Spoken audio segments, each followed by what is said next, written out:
संविधान दिवस के रूप में मनाया जाए, जो कि अभी 8 साल हो गए हैं, हम बहुत अच्छे से उसको मना रहे हैं। इस संविधान के जो रचयिता थे बाबा साहब भीमराव अंबेडकर से लेके और तमाम उनकी कमेटी, उनकी नॉलेज और उनका विजन इतना ज़बरदस्त था कि उन्होंने आज तक का जो दौर है वो भी उन्होंने देखा हुआ था। उन्होंने इस संविधान को बहुत ही लचीला अगर बनाया है तो साथ में डिसिप्लिन भी किया है, जिसकी वजह से आप अगर गौर करें तो दुनिया में कोई मिसाल नहीं मिलती। पूरी दुनिया में ऐसा लचीला और ऐसा सख्त संविधान किसी के पास नहीं है। हमारे यहाँ जो बराबरी की बात है, औरत मर्द की बराबरी हो, गरीब अमीर की बराबरी हो, काले गोरे की बराबरी हो या क्षेत्रवाद की बराबरी हो, गांव का रहने वाला, शहर का रहने वाला और तमाम तरह की चीज़ें, ये सारी चीज़ें आपको एक ऐसी किताब में मिल जाती हैं, एक ऐसे डॉक्यूमेंट्स में मिल जाती हैं कि जो इतने पहले लिखा गया और वो आज भी कारगर है। इस संविधान में जो इसका जस्टिस वाला पार्ट है उसको बैलेंस किया है, अगर देखा जाए तो फ्रीडम से बैलेंस किया है। ये इसका एक ऐसा बेस इंग्रेडिएंट है कि ये आपको कहीं दूसरी जगह नहीं मिलेगा।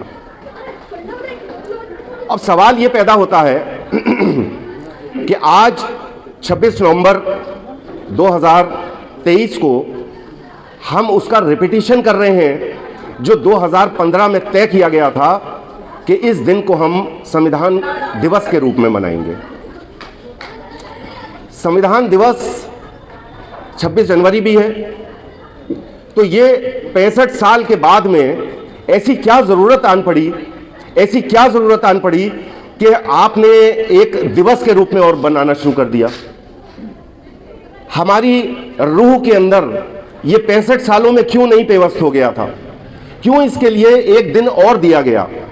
मैं तो कहता हूं कि साल में 100 दिन मनाइए, 365 दिन मनाइए, कोई दिक्कत नहीं है। दिक्कत इतनी है कि यहाँ हमारे साथी कई वकील लोग भी बैठे हैं, ये अच्छे से जानते हैं, कोर्ट में धर्म की वैल्यू ज़्यादा है, संविधान की कम है।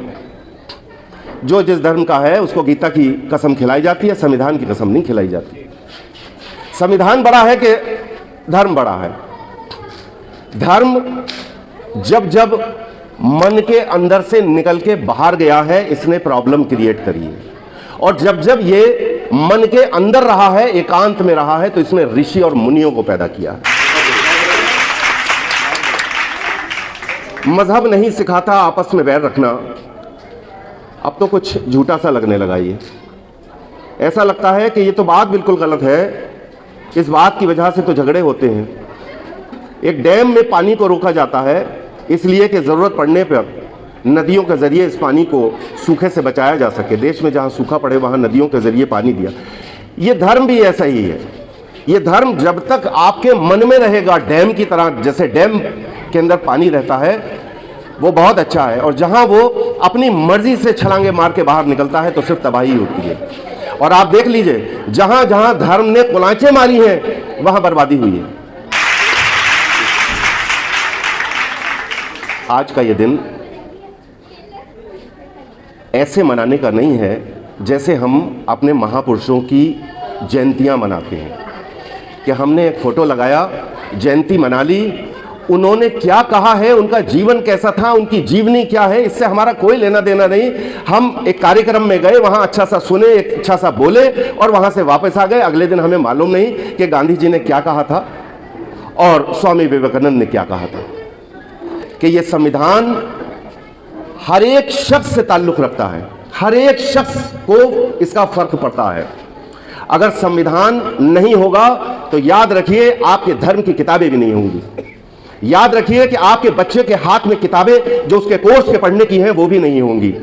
इसलिए संविधान को बचाना, संविधान की हिफाजत करना सिर्फ ये सरकारों का काम नहीं है, ये हमारा भी काम है। और ये जो 5 साल का इलेक्शन होता है, मैं कह रहा हूँ ना कि उनका विजन इतना ज़बरदस्त था कि अब से आने वाले 50-100 साल के बाद में हमारे नेता अगर बदमाश हो जाएंगे तो उनको कंट्रोल कैसे किया जाएगा। तो उनको कंट्रोल करने के लिए हर 5 साल में एक बार इलेक्शन दे दिया और उस इलेक्शन में यह तय करना है हमें कि कौन सच्चा है, कौन हमारे भले के लिए काम कर सकता है, उसको हमें वोट देना है।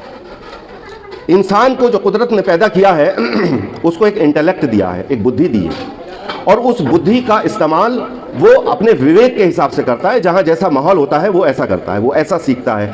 अपनी और दूसरों की और समाज को अच्छा से चलाने के लिए वो नए नए और अच्छे अच्छे फैसले लेता है। ये इंटेलेक्ट है, और यही बात वो है कि जो हमें दूसरे जानदार लोगों से अलग करती है। गाय है, भैंस है और दूसरे पशु पक्षी हैं, उनके पास सोचने और समझने की सलाहियत नहीं है, लेकिन इंसान के पास ये सलाहियत है कि वो अच्छे से सोचे और अच्छे से समझे और उसके बाद में एक डिसीजन पे पहुंचे। लेकिन धन्य हो हमारे नेता लोग कि जिन्होंने हमारी बुद्धियों को ही भ्रष्ट कर दिया। जब इलेक्शन आता है उस टाइम में मैंने बहुत अच्छे अच्छे लोगों को यह कहते सुना है कि भाई वो निकल रहा है, उसको निकाल दो। अरे भाई उस पार्टी से तो अच्छा ही है यार, वो जीत जाएगी। अब वो जब जीत जाता है इस बहानेबाजी से, तो कहते हैं कि भैया हमारे यहाँ देखो खंबा नहीं है, बिजली नहीं है, सड़क नहीं है, आप ये करवाओ। तो उन्होंने कहा यार इसके लिए तो मैंने वोट ही नहीं मांगा था तुमसे, मैंने तो तुमसे कहा था तुम्हारा आदमी हूँ मैं, जीत जाऊँ, और उसको हराना है मुझे, देखो उसको भी हरा दिया मैंने और मैं जीत भी गया। तो ये इस काम के लिए वोट दिया था, वो मैंने कर दिया, मेरा काम खत्म हो गया। तो इन्होंने हमारी बुद्धियों को इतना भ्रष्ट कर दिया है कि सोचने और समझने की सलाहियत खत्म हो गई बिल्कुल। मतलब अगर आप गौर से सोचें कि आपको हर 5 साल में मौका मिलता है व्यवस्था के परिवर्तन के लिए, और व्यवस्था जूं की तूं है। मतलब हद तो यहां हो गई है, आज संविधान दिवस हम मना रहे हैं, संविधान की कसम जो लोग खाते हैं वो हम और आप में से नहीं है, वो बहुत ऊंचे लोग होते हैं, वो लोग हैं कि जो देश को चलाते हैं। और उसके बाद में गड़बड़ियां होती हैं, बताइए होती है कि नहीं होती? उसके बाद में बदमाशी होती है संविधान की कसम खाने के बाद। और उसकी वजह यह है कि संविधान का जो जुज है, उसकी जो गहराई है, उसे ना हमने समझा है, ना अपने जहनों में उतारा है, ना अपने दिल में उतारा है। बस हमने ये समझ लिया है कि ये एक किताब है, इसमें कुछ कानून है, इससे सीआरपीसी बनती है, इससे हमारे कुछ अधिकार बनते हैं, लेकिन ये जो सरकार बनी है जैसा ये कह रही है वही सत्य है, कानून कोई चीज नहीं है। तो ये जो अभी संविधान को हमने अपने घरों में, मैं तो समझता हूं बहुत शायद 1% या 1000-2000 में 1-2% लोगों के घरों में संविधान होता है, आमतौर से तो संविधान होता नहीं है। और वो जो 1-2% है, उन्होंने जब लाए थे तब थोड़ा बहुत कुछ पढ़ लिया था और उसके बाद में उसको एक ऊंची सी जगह पे, सम्मान की जगह पे रख दिया कि तुम्हारा काम रोजाना इतना है कि तुम्हारी तरफ हम देखेंगे, सैल्यूट करेंगे और घर से बाहर निकल जाएंगे, तुम्हारे ऊपर अमल नहीं करना है। और ये सारा काम हमारी सरकारों का कराया हुआ है। 65 साल तक हमने 26 जनवरी क्यों मनाई थी? ये ऐसा मत समझिएगा, ये आपके लिए महापुरुष नहीं है कि उनकी जीवनी सुनी आपने और घर चले गए, इसका फर्क पड़ता ही है।